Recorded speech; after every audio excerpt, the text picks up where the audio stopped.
नमस्कार साथियों, स्वागत है आप सभी का एसकेसी क्लासेस के डिजिटल प्लेटफॉर्म पर। आज आपके सामने जो प्रीवियस ईयर्स क्वेश्चंस पेपर की सीरीज चल रही थी उसके अंतर्गत साइकोलॉजी का एक ओल्ड पेपर है जो रीट L1 और L2 दोनों के लिए बहुत ही महत्वपूर्ण है। और ये पेपर एक तरह से एक लेवल का पेपर था। इस पेपर को आप सब अपने अपने मन से करना। अभी मैं समय देता जाऊंगा थोड़ा थोड़ा, और लास्ट में आप अपना स्कोर कमेंट्स करके ज़रूर बताना कि मेरे इतने क्वेश्चन सही हुए हैं, ताकि पता चले कि आपकी तैयारी कितनी अच्छी चल रही है। और बहुत ही अच्छे लेवल का पेपर था ये, और मुझे नहीं लगता कि रीट के अंदर इस लेवल से कोई अधिक लेवल आएगा। अगर इस पेपर में किसी ने 22, 23, 25 क्वेश्चन अगर कर लिए, 20 प्लस क्वेश्चन अगर किसी ने कर लिए, तो बहुत ही अच्छी स्थिति में, यानी कि इतना अच्छा लेवल है इस पेपर का कि बहुत ही अच्छा लेवल बनाया था रीट के अकॉर्डिंग। तो शुरू करते हैं क्लास को। क्लास शुरू करने से पहले एक बार क्लास को सभी दोस्तों को शेयर जरूर कीजिए और लाइक बटन दबा दीजिए। और अगर अभी तक आपने हमारे चैनल को सब्सक्राइब नहीं किया है तो एक बार सब्सक्राइब जरूर करें। चलो आज की क्लास की शुरुआत करते हैं। चलते हैं पहले क्वेश्चंस की ओर। ये बाल विकास एवं शिक्षा शास्त्र का पेपर है साइकोलॉजी, जिसमें पहला क्वेश्चन क्या कह रहा है। एक अधिगम विकलांगता जिसमें लिखावट में कठिनाई शामिल है। किसमें कठिनाई शामिल है? लिखावट में, ठीक है। हैंड राइटिंग के अंदर कठिनाई हो रही है उसको, स्टूडेंट्स को। तो ये कौन सी विकलांगता है जिसमें लिखावट में कठिनाई शामिल होती है? ऑप्शन देखो, डिसलेक्सिया, डिस्कैलकुलिया, डिस्ग्राफिया और ध्यान अभाव अतिसक्रियता विकार। तो ये ध्यान अभाव अतिसक्रियता विकार है ना, इसको ADHD बोला जाता है। बहुत सी बार केवल ADHD लिखा हुआ आता है क्वेश्चंस में, ठीक है। इसके अंदर ध्यान भ्रमित होता है, ध्यान विकार भटकता है, समझ रहे हो। ये है ध्यान अभाव के अंदर।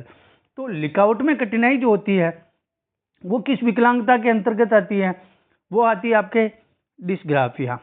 किसके अंतर्गत आती है? लिखावट में डिस्ग्राफिया के अंदर आएगी, ठीक है। तो आपको ये जो लर्निंग डिसेबिलिटी है उनको अच्छे से देखना है। इस पे क्वेश्चन 100% आएगा।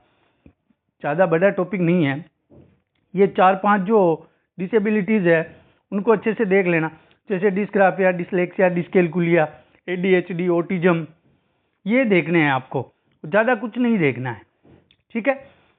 चलते हैं नेक्स्ट क्वेश्चन पे। आप सब करते जाना इन क्वेश्चनों को, ताकि आपको भी पता चले कि मेरी तैयारी कैसी है, ठीक है।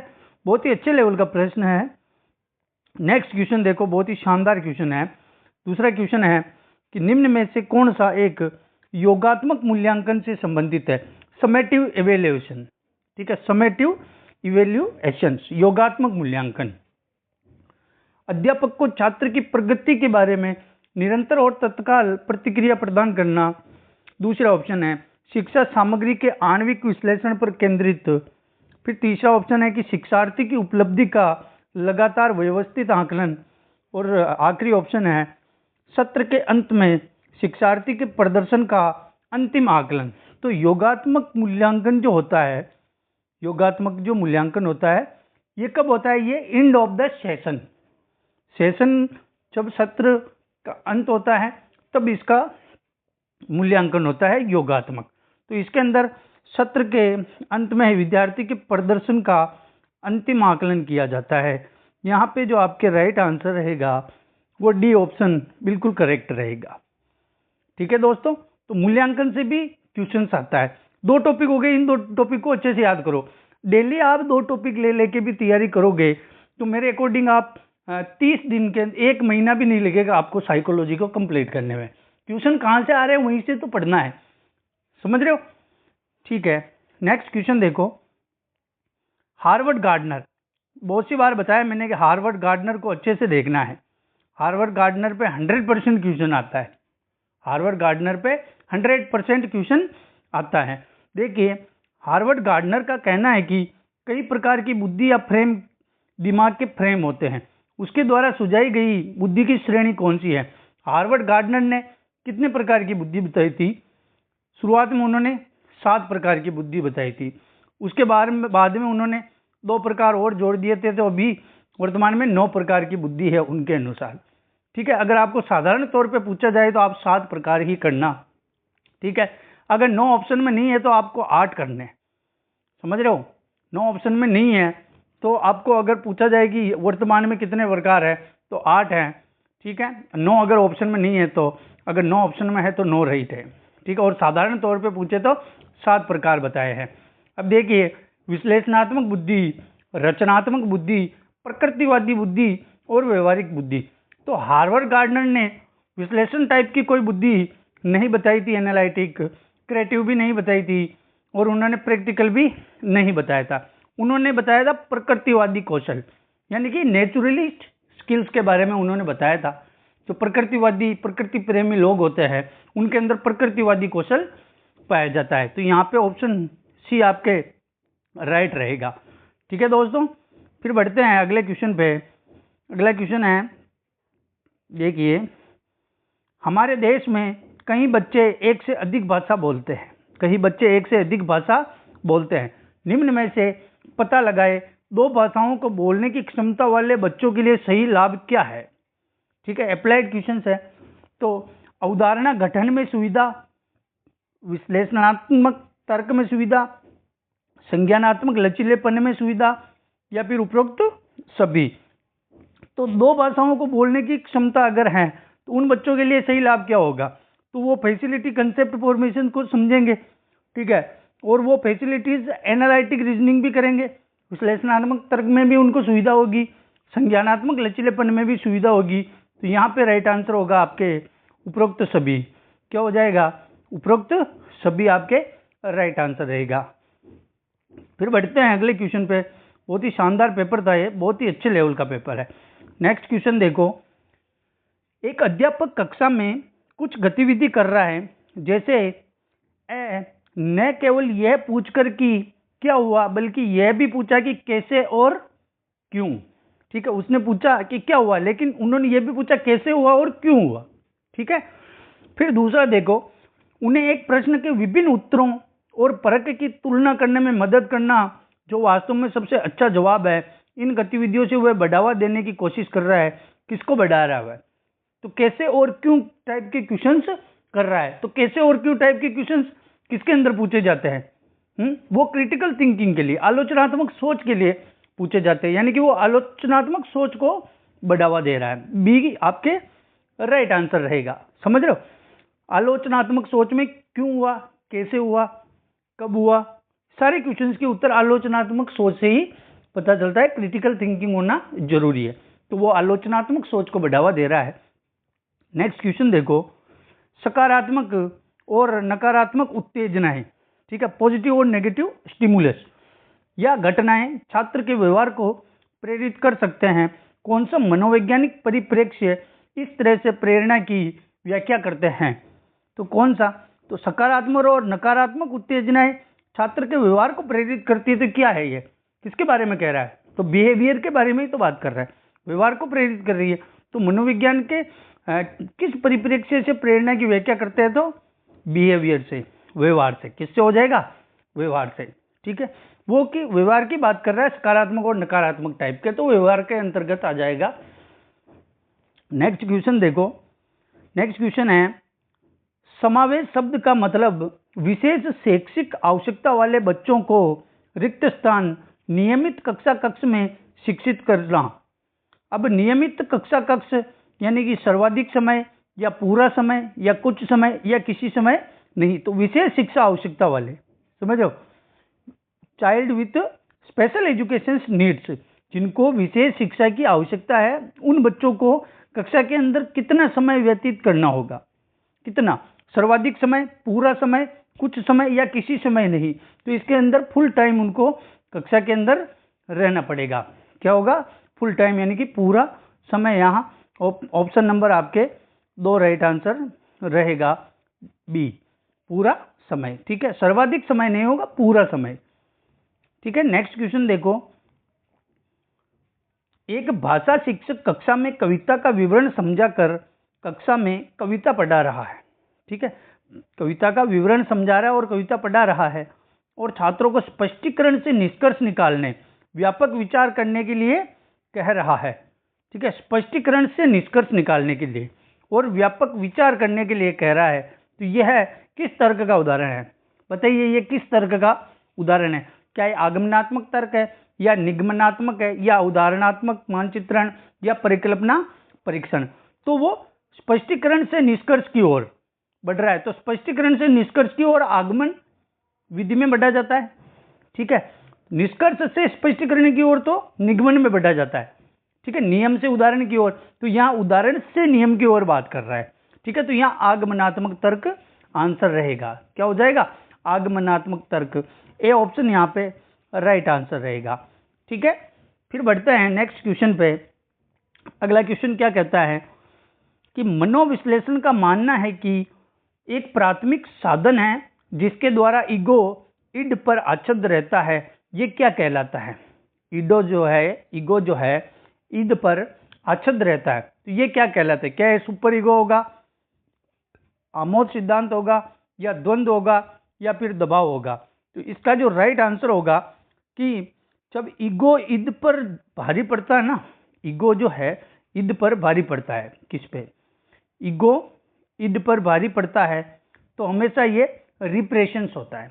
क्या होता है? रिप्रेशन, दबाव होता है।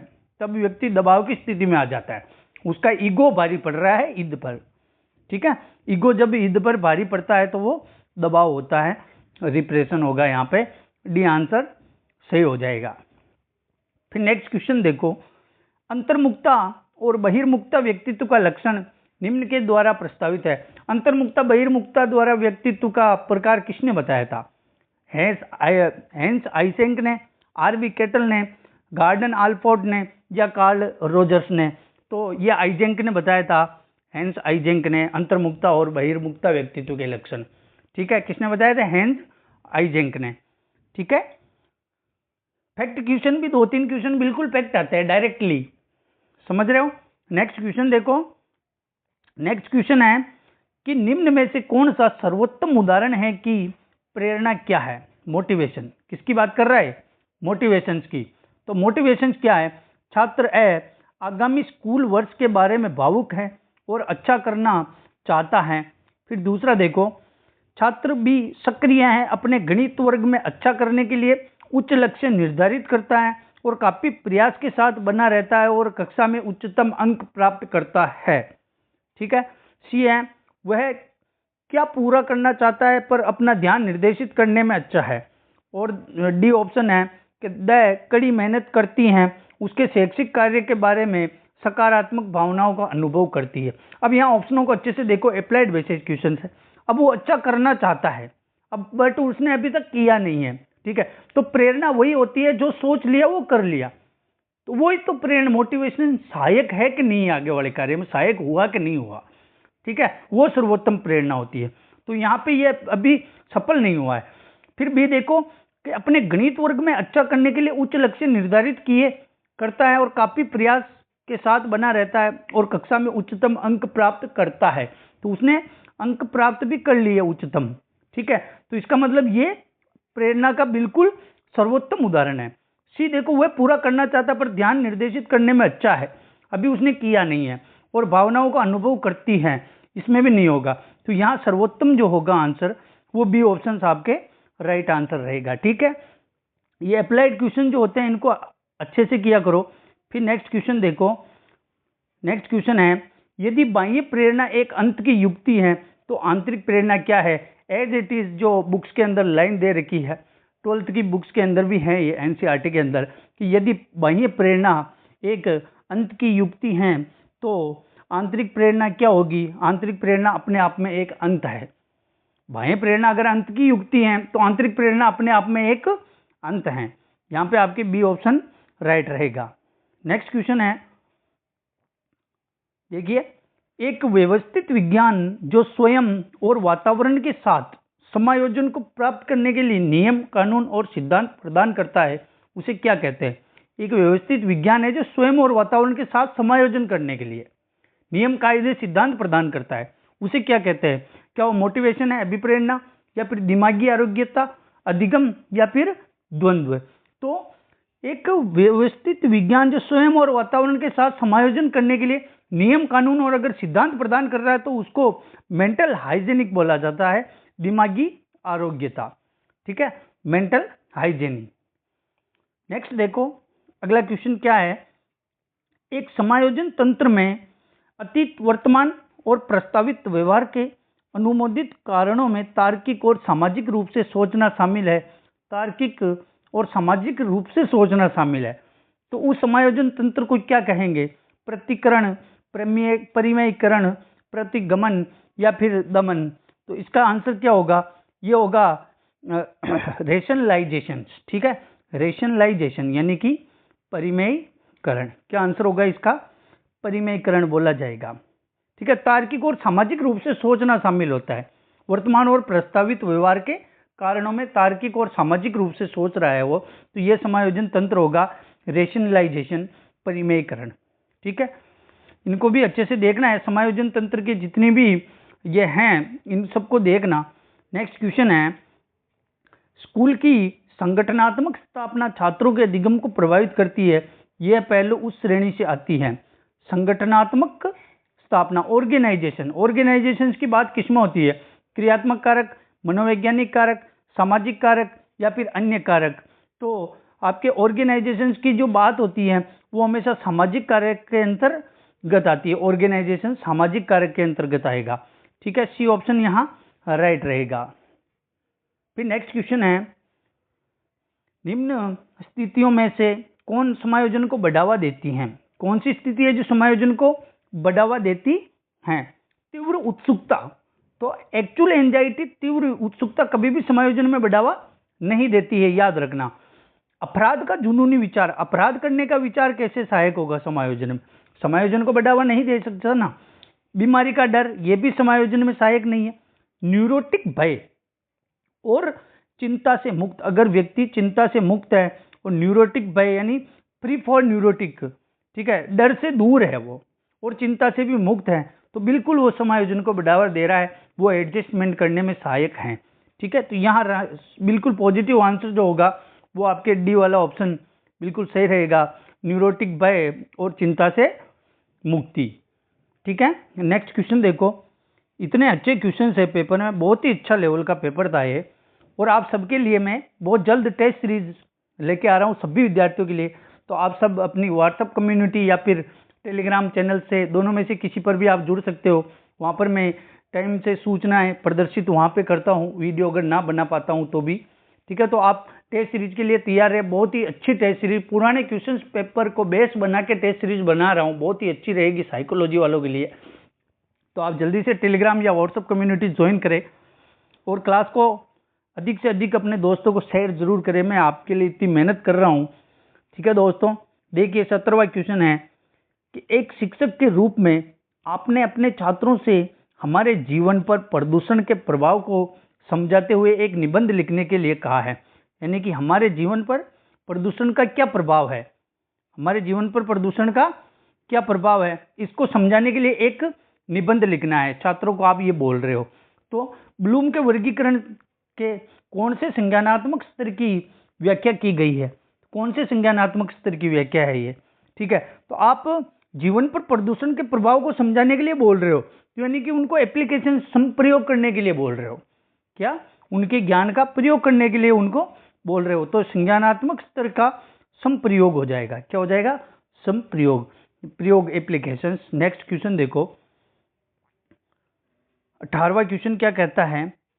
शिक्षक के तौर पर आपने एक उपयुक्त परीक्षण और जांच सूची का उपयोग करके छात्र की बुद्धि, व्यक्तित्व तथा कक्षा व्यवहार के बारे में जानकारी एकत्र की है, तो यह प्रक्रिया क्या कहलाएगी?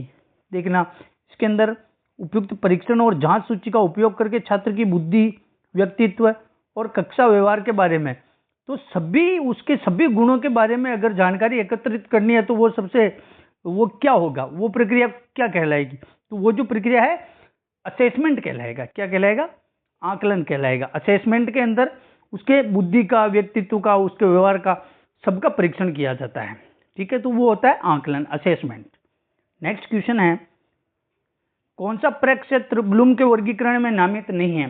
तो ब्लूम ने संज्ञानात्मक, क्रियात्मक, भावात्मक और मनोप्रेरणात्मक, तो इसके अंदर अगर माना जाए तो ऑप्शन मनोप्रेरणात्मक हो सकता है, लेकिन मनोप्रेरणात्मक संज्ञानात्मक के अंतर्गत आता है, तो इस क्वेश्चन के अंदर बोनस दिया गया था, क्योंकि संज्ञानात्मक, क्रियात्मक और भावात्मक तीनों तो उसने बताए थे, ये तीनों तो उसने बताए थे ब्लूम ने, लेकिन मनोप्रेरणा कहीं ना कहीं संज्ञानात्मक का ही एक भाग होता है, इसलिए इस क्वेश्चन के अंदर बोनस दिया गया था।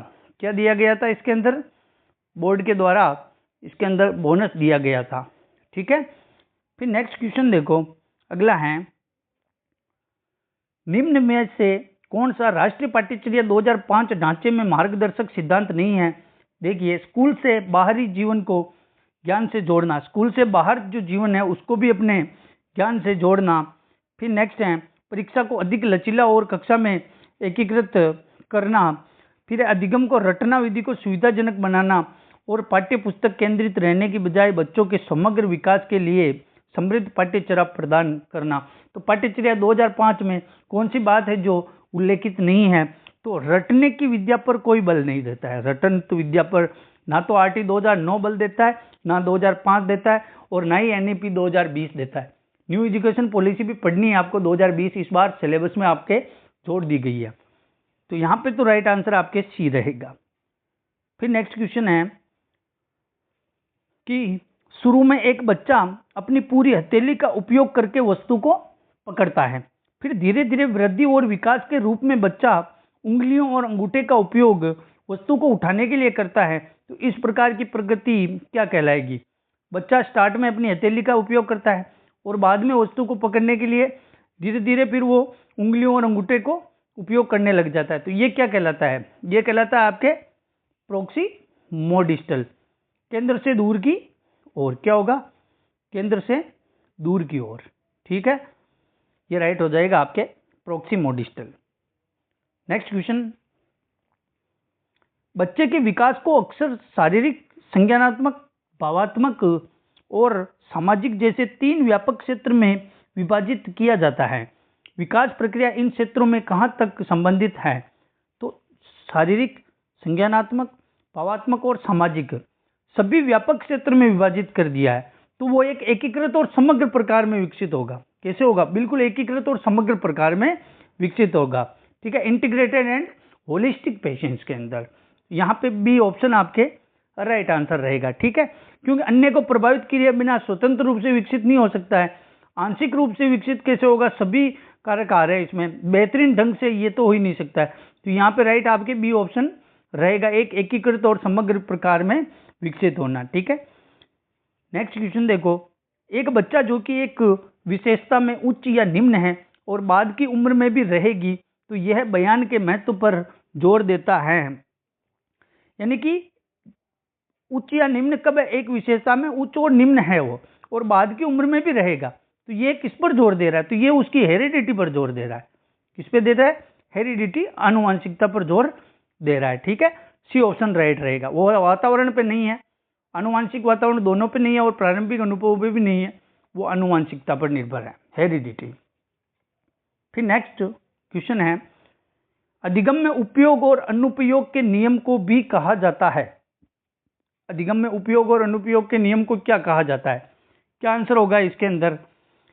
प्रभाव का नियम, श्रम का नियम, प्रबलन का नियम, और इनमें से कोई नहीं। वैसे दोस्तों इस क्वेश्चन के अंदर बोनस दिया था बोर्ड ने, अब उन्होंने बोनस किस आधार पे दिया था ये तो मुझे भी इतना नहीं पता, लेकिन इस क्वेश्चन के अंदर उन्होंने बोनस का प्रयोग किया था, सभी स्टूडेंट्स को बोनस दिया था। ठीक है, ये जो आपके थॉर्नडाइक के जो नियम बताए थे, तीनों थॉर्नडाइक के तीनों नियम थे, उनमें से ही था। ठीक है, जिसके अंदर वो श्रम का नियम के अंतर्गत ही आता था, लेकिन प्रभाव के नियम के अंदर भी इनको मान लिया गया था, बोनस दिया गया था। नेक्स्ट क्वेश्चन देखो आप, तो 25वां, पावलोव के प्रयोग में कुत्ता न केवल मांस प्रदाता के मांस सीधे मुंह में रखने से लार टपकाता है, किंतु इससे पहले भी, अर्थात जब सीढ़ियों से नीचे आने वाले प्रशिक्षक के कदमों की आवाज, अगर उसके पैरों की आवाज आती है, उनकी आवाज को सुन के ही इस समृति को क्या कहते हैं? उनकी आवाज को सुनते ही उसके लार टपकने लग जाती। तो पैरों की जो आवाज आ रही है उसको क्या बोला जाएगा? उसको क्या बोला जाएगा? पैरों की आवाज से ही उसके सीधी लार आ रही है, तो वो क्या है, तो वो कंडीशनल रिफ्लेक्स है, यानी अनुकूलित उत्तेजना है। क्या है, अनुकूलित उत्तेजना। सी ऑप्शन राइट हो जाएगा यहाँ पे, ठीक है। नेक्स्ट क्वेश्चन है, अनुभूति बच्चे और वातावरण के बीच अंतःक्रिया की निरंतर प्रक्रिया के माध्यम से विकसित होती है, यह किस सिद्धांत में प्रतिबिंबित होता है।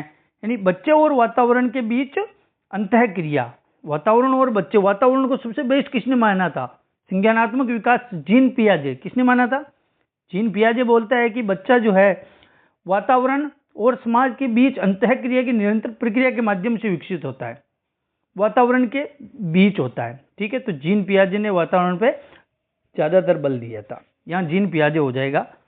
नेक्स्ट क्वेश्चन होगा, पियाजे के सिद्धांत में एक प्रक्रिया जो पुराने और नए धारणाएं और अनुभव के बीच संतुलन क्रिया है, उसको किस नाम से जाना जाता है। संतुलन स्थापित करने, यानी कि पुरानी और नई धारणाओं में संतुलन, इक्विलिब्रेशन, क्या हो जाएगा, इक्विलिब्रेशन हो जाएगा। संतुलन यहाँ पे आंसर रहेगा, सी ऑप्शन संतुलन हो जाएगा। फिर नेक्स्ट क्वेश्चन देखो आप, अगला क्वेश्चन क्या है, निम्न में से कौन सी बौद्धिक परीक्षण के लिए उपयोग करने की सावधानी नहीं है। ऑप्शन देखो, आईक्यू स्कोर के आधार पर अनुचित रूढ़िवादी और छात्रों के बारे में नकारात्मक उम्मीदों से बचना, ये तो नहीं हो सकता, नकारात्मकता कभी नहीं आती है। बुद्धि का व्यक्तिगत आकलन, परीक्षक और छात्रों के बीच एक संरचित बातचीत, ये सही है, ठीक है। आगे और ऑप्शन देखो, क्षमता की मुख्य या एकमात्र विशेषताओं के रूप में आईक्यू परीक्षणों का उपयोग न करना, आईक्यू परीक्षणों का उपयोग किया जाता है। एक समग्र आईक्यू स्कोर की सार्थकता की व्याख्या में सावधान रहना चाहिए। आईक्यू स्कोर अपने आप में सार्थक ही होता है, सावधान की कोई जरूरत नहीं है, ठीक है। तो यहाँ पे आपके सही जो पॉजिटिव आंसर है वो बी ऑप्शन बिल्कुल पॉजिटिव रहेगा। आकलन परीक्षक और छात्र के बीच एक संरचित बातचीत होती है, ठीक है। नेक्स्ट क्वेश्चन है, इरिक एरिक्सन के अनुसार बच्चों का मनोसामाजिक विकास 8 चरणों में होता है, ठीक है। एक कक्षा 3 का छात्र है जो 9 साल के आसपास का है, वो विकास के किस चरण से मेल खाता है, किस चरण से खाता है, तो वो 9 साल का जो बच्चा है, ठीक है, वो परिश्रम बनाम हीनता से मेल खाता है। किससे, परिश्रम बनाम हीनता। इरिक एरिक्सन की अवस्थाओं को अच्छे से देख लेना आप, यहाँ पे बी आंसर रहेगा। फिर नेक्स्ट क्वेश्चन है 30वां, निम्न में से कौन सा कथन आदर्श संदर्भित परीक्षण के लिए सत्य नहीं है, सत्य नहीं है पूछ रहा है। ये एक मानकीकृत परीक्षण है, बिल्कुल है, ठीक है। छात्र के स्कोर की तुलना इसके साथ तुलना करके की जाती है कि अन्य ने कैसा प्रदर्शन किया है, इस तुलना की जाती है अन्य ने कैसा प्रदर्शन किया, बिल्कुल तुलना की जाती है इसके अंदर।